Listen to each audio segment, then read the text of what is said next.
Allah Allah Allah Allah ma lana maulan. Kemudian yang kedua, wa aksaruhum isti'dadan lil mauti. Dia selalu mengingat kematian dan dia juga selalu berusaha mempersiapkan kedatangan kematian itu, Pak. Ini orang yang paling cerdas. Aksaruhum dzikron wa aksaruhum isti'dadan. Banyak mengingat juga banyak mempersiapkan. Mengingat doang tapi nggak siap-siap percuma, Pak. Dan ini kami masih sering melihat, Pak, di majelis-majelis takziah. Kalau ada saudara kita meninggal kan biasanya takziah, berkumpul para petakziah. Saya saksikan dengan kedua mata saya sendiri, mendengar dengan telinga saya sendiri bagaimana masih banyak orang-orang yang masih terlena dengan kematian, Pak. Di tengah-tengah jenazah yang masih ada di ruang tengah sahibul musibah, masih banyak orang-orang Islam yang bertakziah, masih bisa bersendoguro di luar, Pak. Masih bisa bercanda, tertawa ria, dan tidak mengambil iktibar kematian yang sudah menimpa saudaranya yang belum dikuburkan.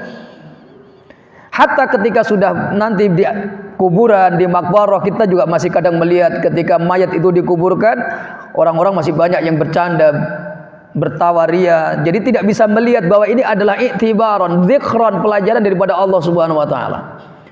Maka bagaimana sikap orang beriman ketika melihat saudaranya meninggal? Maka dia diam, Pak. Fasakata, diam. Kemudian dia merasakan bahwa suatu saat dia akan diperlakukan sama sebagaimana Allah memperlakukan saudaranya tadi, Pak. Ketika dia ikut memandikan, dia merasakan dalam dirinya suatu saat juga saya akan dimandikan sebagaimana saudara saya ini dimandikan. Ketika dia ikut melihat dikafani atau ikut serta mengkafani, juga merasakan suatu saat badan saya ini juga akan dikafani sebagaimana saudara saya ini dikafani. Maka ketika dia ikut mensolatkan, dia juga merasakan suatu saat saya akan ada di depan imam itu sebagaimana saudara saya hari ini disolatkan.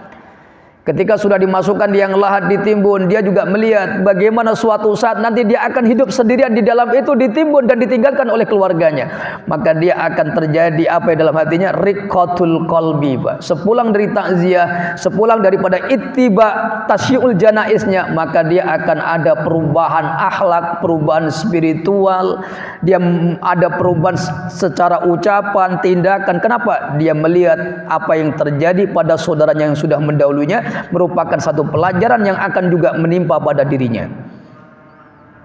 Dan ini pelajaran, Pak. Nah, bagaimana kita bisa merubah atau mendapatkan perubahan sedangkan ketika kita takziah kita tidak merasakan bahwa ini adalah pelajaran daripada Allah. Dan orang-orang yang bisa mendapatkan ahdul manfaat wal i'tibar, yaitu ketika mereka bertakziah maka mereka merasakan bahwa ini adalah satu bentuk takdir Allah, kudratullah yang akan berlaku li jami'i ummatihi, Pak. Dan ini mudawamah, Pak. Mengambil satu pelajaran dari peristiwa-peristiwa kematian yang menimpa saudara kita yang telah mendahului kita, dan kemudian kita mengingatnya dalam kehidupan kita, kemudian kita persiapkan sebagai satu hal untuk memicu rohani kita agar kita juga mendapatkan kematian yang baik di hadapan Allah Subhanahu wa taala.